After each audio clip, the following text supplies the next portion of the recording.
Ladies and gentlemen, huge revelation today in the Durham probe special counsel trial. We had everything, all our worst fears confirmed today. So, what took place? The Federal Bureau of Investigation, according to CNN and every other publication that covered this story, offered $1 million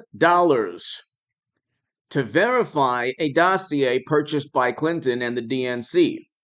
They had to pay FEC violations and fines. They had to pay fines because they used campaign money to purchase a completely fabricated compilation of nonsense to get the Federal Bureau of Investigation to begin these probes of Trump. The whole thing was predicated upon not only lies, the most absurd allegations, the baseless. These are so baseless and absurd that not even $1 million could verify even some of these allegations. So Christopher Steele was offered $1 million. He refused to provide any sources or any useful information or any evidence. According to CNN, Fox News, Durham probe, government says U.S. surveilled Carter Page for more than a year. Politico. Now here we have Fox News, Durham probe, FBI offered Christopher Steele $1 million to corroborate Trump allegations in Dossier. That's $1 million of taxpayer money, by the way. Hit subscribe to this channel, ladies and gentlemen. I had a fantastic live stream about an hour ago. Check that out. That's already like at 8,000 views in 1 hour. It was a wonderful live stream. I think I might just do an upload now and an upload before midnight tonight. So be here before midnight for the upload. But ladies and gentlemen, you're looking at $1 million to verify information, taxpayer money. Christopher Steele couldn't verify the information. Not only could he not verify the information, but they utilized the dossier to obtain FISA warrants to surveil and investigate Trump, to accuse him. James Comey actually took the dossier to Trump and said, "We have this on you." This is the actual dossier, completely fabricated and purchased by Trump's direct political rivals, the same people who pontificate about democracy, that was utilized against an incoming president to intimidate him. And these are the people who talk about how Trump is a menace to democracy. They're the menace to democracy. They're the obstacles to us having a democracy free of this hysteria. They created a McCarthy. They are the liberal Joseph McCarthy's of this generation. They created a mini McCarthy era Red Scare hysteria, mania. The zeitgeist was, oh, well, you know what? Clinton lost to Trump like I said she would. In The Hill, the Huffington Post, Salon, and other publications, I was on CNN and MSNBC telling people that Clinton would lose to Trump. Nobody believed me.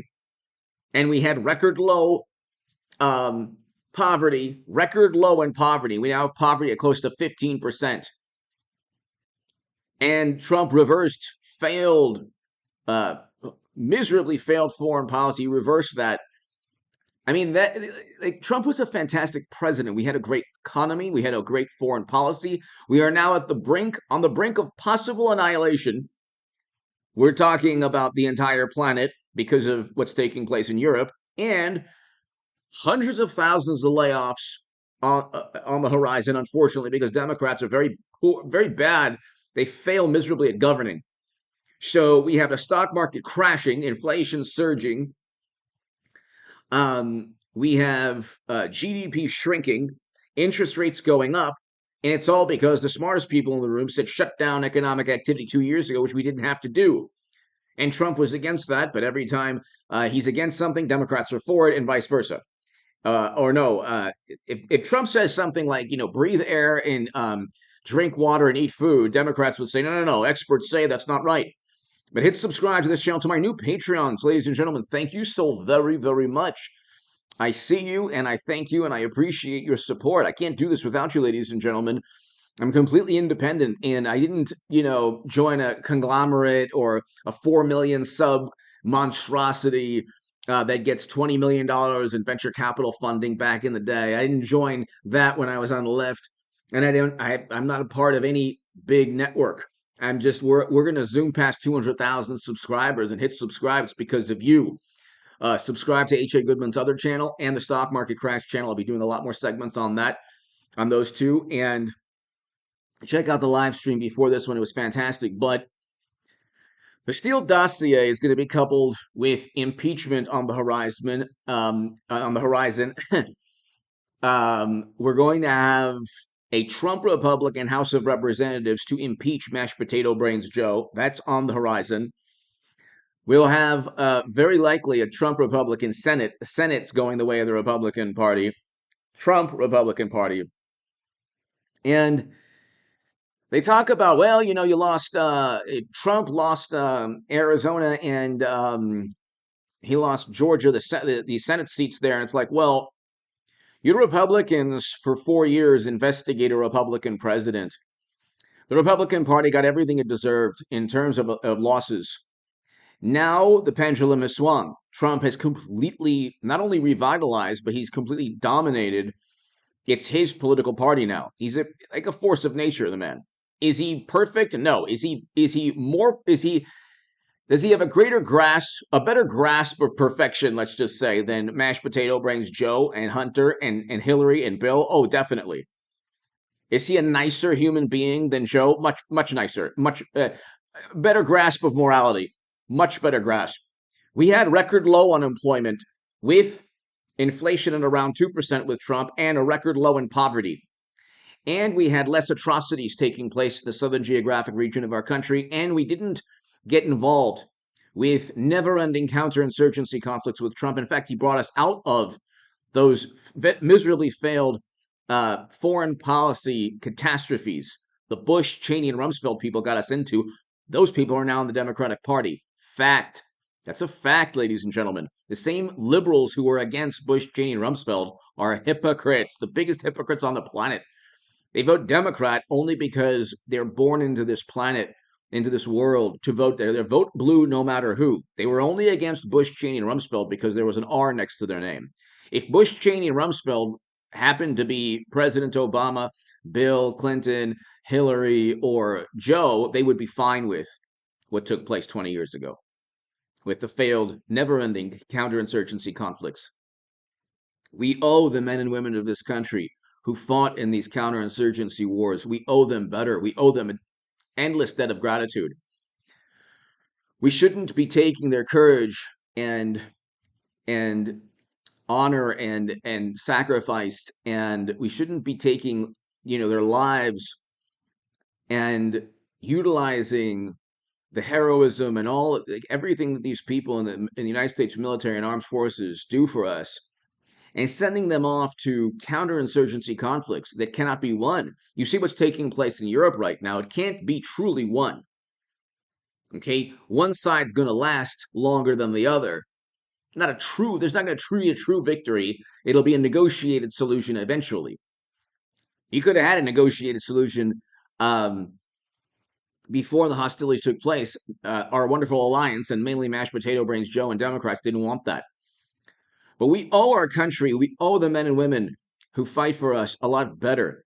Trump protected this country, and we had an economy that was functioning in 2019. It was not just functioning, it was amazing. We had a growing economy, and the world, you had diplomats laughing at Trump, like in Germany, but now Germany is, we see beholden not only to oil and gas, but oil and gas from that country. And when I say when the Trump protected the country, you look at the economy. If your economy is in free fall, that's the first step towards a society, a country, a nation that's dissolving. We have an economy in free fall now. We have a foreign policy that's a catastrophe. We didn't have any of these things with Trump. With Trump, we had the first president to step foot in North Korea, to begin détente between North and South Korea. We had the Doha Agreement that Biden completely botched. Those 13 Americans and over 100 Afghans should be alive today. We had all of these things take place He allocated Trump more funding to historically black colleges and universities than any president ever, made the funding permanent, and black voters and African American voters are leaving the Democratic Party. The poll numbers for Biden and Democrats among every demographic, including their most important demographic, has dwindled. Well, you're going to have impeachment. You'll very likely have a Senate that's Republican as well. Hunter and graft and bribery, and these are serious felonies with Joe. It won't just be an impeachment because of an ellipsis that on a little like on a recorded or transcript.